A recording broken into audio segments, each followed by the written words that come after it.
In this video, we'll have a quick look at what is fragments in Android.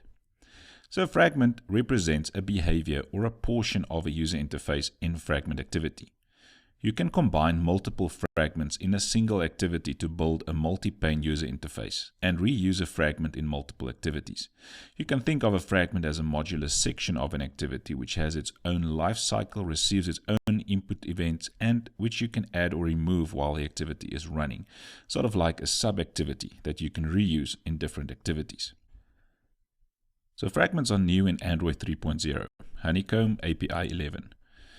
It's also usable in previous versions using the compatibility library.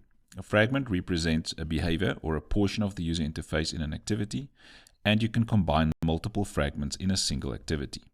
Fragment has its own life cycle and is directly affected by the activity's life cycle that hosts the fragment. If the activity gets paused or destroyed, so will all fragments on the activity. Remember that your activity hosts the fragment, so if your activity gets destroyed or paused, so will all of the fragments. Fragments should be modular and reusable. So what does that mean? Let's take a quick look at this picture that I took from the Android developers website. So you can see that we've got two types of situations here. We can have people that works on a tablet which got a large screen real estate, which means there's a lot of space on the screen to work with. And then you can also get people that just working on a normal telephone. And now if you put your normal telephone in landscape, there's also a bit more screen real estate over the width of the screen. So this situation on the left could be for a tablet or also for a phone that is currently in landscape mode.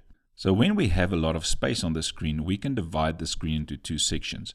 And normally you will see like apps, for example, your Gmail application, you can see that if you put your phone in landscape mode, your email application will automatically place your screen on the left hand side, the list view, and on the right hand side you will see the data for your email. Whereas if you're just on the phone, it will show a list of all your emails, and if you click on one of the emails, it takes you to the details of that email. And this is where fragments can really help us out.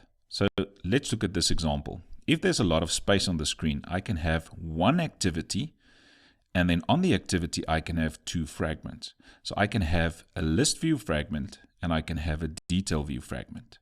So in this case, I can click on an item here in the list view, and then on the second fragment I can show the details, but it's still on the same activity. Now on this side, because we do not have enough screen real estate, we will show the list view, so we can still use only one activity, and on the activity we show the list view. If the user clicks on an item in the list view, on the same activity we can then just show the detail view, and then communication takes place between your fragment and your other fragment, and we'll get to the communication part now. So here you can see at the text also another way to do this is to have one activity show this part and then another activity show that part, but that's up to you how you want to do this. If you can dynamically change your fragments in runtime, and that's the nice thing about using fragments. It's reusable and it's modular. Let's take a quick look at the fragments life cycle. So the picture on the left hand side is taken from the website, the Android developers website, as well as the information that I provide here. So you can see that the fragment is added, it runs the onAttach, the onCreate, the onCreate view, on activity created, on start, on resume, and then your fragment is active. Then also if we move away, it can go to on pause, on stop, on destroy, on detach, and so forth until the fragment is destroyed. So here's some of the methods that can run there and that you can do something in. For example, in the onCreate, the system calls this when creating the fragment. The onCreate view method will run when the system calls it when it's time for the fragment to draw its user interface for the first time.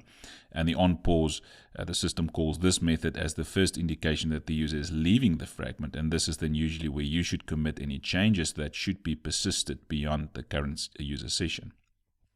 So these are some of the methods, and then some of the methods that we will use in coding now will be some of these methods. For example, the onAttach method is called when the fragment has been associated with the activity, which means that the activity is now using this fragment, and then you can see in that method that we'll do later on that the activity will also be passed into that method. So you have a link to the activity that currently hosts the fragment. If you look at the onCreateView method, this is called to create the view hierarchy associated with the fragment. There's the onActivityCreated method called when the activities onCreate method has returned, when the activities onCreate method has returned. So a lot of the work will be done in this onActivityCreated. Then we know the activity is done with its work, it's done loading this fragment, and we can start doing the work in this one. Then the onDestroyView and also the onDetach methods called when the fragment is being disassociated from the activity. So let's just quickly have a look at communication between fragments. So two fragments cannot directly communicate with each other. They need to communicate with each other via the activity that's hosting the two fragments, or the 3 or the 4 fragments.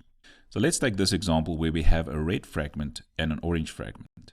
So if we just quickly take them off the activity there, you can see that at the back we've got the activity, and this activity is hosting both the red fragment as well as the orange fragment there. Now, in order for us to communicate between the red fragment and the orange fragment, that is, for instance, when we have a list view in the red fragment and we click on an item in the list view, and then we want to display the information on the orange fragment. How do we do that?